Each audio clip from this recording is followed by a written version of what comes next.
ఒకసారి గత ప్రభుత్వం నుంచి ప్రభుత్వానికి అందిన రాష్ట్రం యొక్క పరిస్థితి ఆలోచించినట్లయితే 10 లక్షల కోట్లకు పైబడి అప్పులు, 71,000 కోట్లు అసలు, వడ్డీ చెల్లింపు 1,40,000 కోట్లు, 2 అసలు వడ్డీ కలిపి 1,40,000 కోట్ల రూపాయలు భారాన్ని ఈ రాష్ట్రం మీద వేశారు. ఆలోచిద్దాం. అప్పు చేస్తాం తప్పు కాదని కూడా కొంతమంది వాదన చేస్తారు.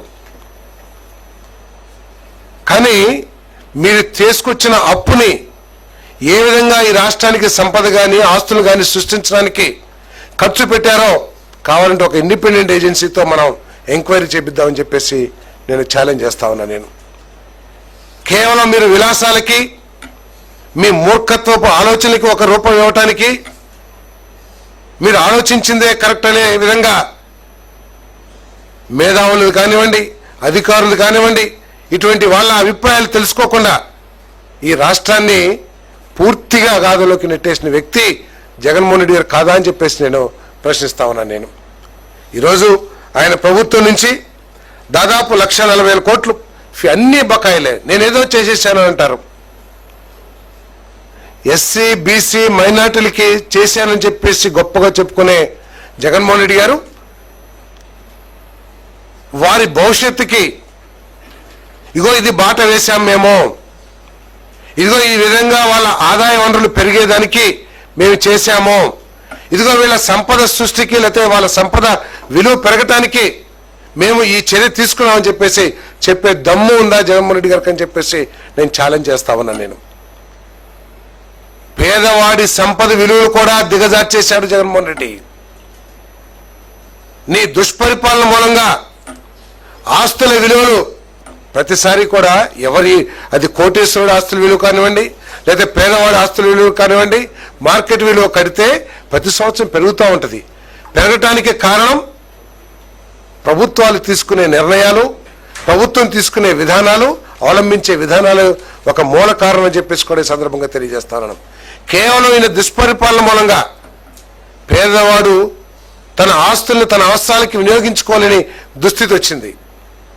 బయట 1,00,000 రూపాయలున్న ఆస్తి 50,000 రూపాయలకి పడిపోయిన పరిస్థితులు చూశాం. పేదవాళ్ళందరినీ కూడా నిరుపేదలుగా చేయడం కోసం పేదవాడు భూముల్ని లాక్కునే విధంగా కూడా వైఎస్ఆర్ కాంగ్రెస్ పార్టీ అంతా కూడా నాయకులందరూ కలిసి గోడపుటాన్ని చేసి అలీబాబా 60 దొంగల్లాగా దోచుకునే విషయం కూడా వాస్తవం కాదా అని చెప్పేసి అడుగుతా ఉన్నా. నేను మీరేదో చేశామని చెప్తున్నారు. ఫీజు రింబర్స్మెంట్ 2,832 కోట్లు బకాయిలు పెట్టి వెళ్ళిపోయారు స్టూడెంట్స్. ఏమవుతుందని కూడా ఆలోచించుకోకుండా కనీసం యాజమాన్యాన్ని కూడా నువ్వు అందరినీ బెదిరించి కేసుల్లో కొట్టి ఆఖరికి జైలులో మర్డర్ చేయడానికి కూడా ప్లాన్ చేసే నువ్వు కనీసం మేము ఇవ్వలేకపోయాం ఫీజు రింబర్స్మెంట్, మీరు ఆ స్టూడెంట్స్ని ఇబ్బంది పెట్టొద్దని చెప్పేసి ఎక్కడన్నా గొట్టి తాకిది ఇవ్వగలిగామని చెప్పేసి అడుగుతామని నేను. ఆఖరికి చిక్కీలు, కోడిగుడ్లు, మరి వసతి దీవెన కింద కూడా 2,832కి తోడు మరొక 1,700 కోట్ల రూపాయలు బకాయిలు పెట్టిన మాట వాస్తవం కాదని అడుగుతా ఉన్నాను. ఆరోగ్యశ్రీ బకాయిల మూలంగా పేదవాడికి ప్రైవేట్ హాస్పిటల్లో ఏ ఉద్దేశంతో అయితే ఆరోగ్యశ్రీ ఆ రోజు తీసుకురాబడిందో ఆ ఉద్దేశం నెరవేరబడలేదని చెప్పేసి ఆలోచన ఎప్పుడన్నా చేశామని చెప్పేసి అడుగుతామన్నా. నేను నీ 5 సంవత్సరాల హయాంలో ఆరోగ్యశ్రీ ఉంది, మీరు చావండి అని అన్నావు. కానీ ఆరోగ్యశ్రీ బకాయిలు కట్టకపోవడం మూలంగా హాస్పిటల్స్ వాళ్ళు వైద్యం చేయరని తెలిసినప్పటికి కూడా కనీసం ఒక 100 మందికైనా CMRF కానీ LOC కానీ ఇచ్చి వారిని ఆదుకోవడానికి ప్రయత్నం చేశామని చెప్పేసి నేను ప్రశ్నిస్తా ఉన్నా. నేను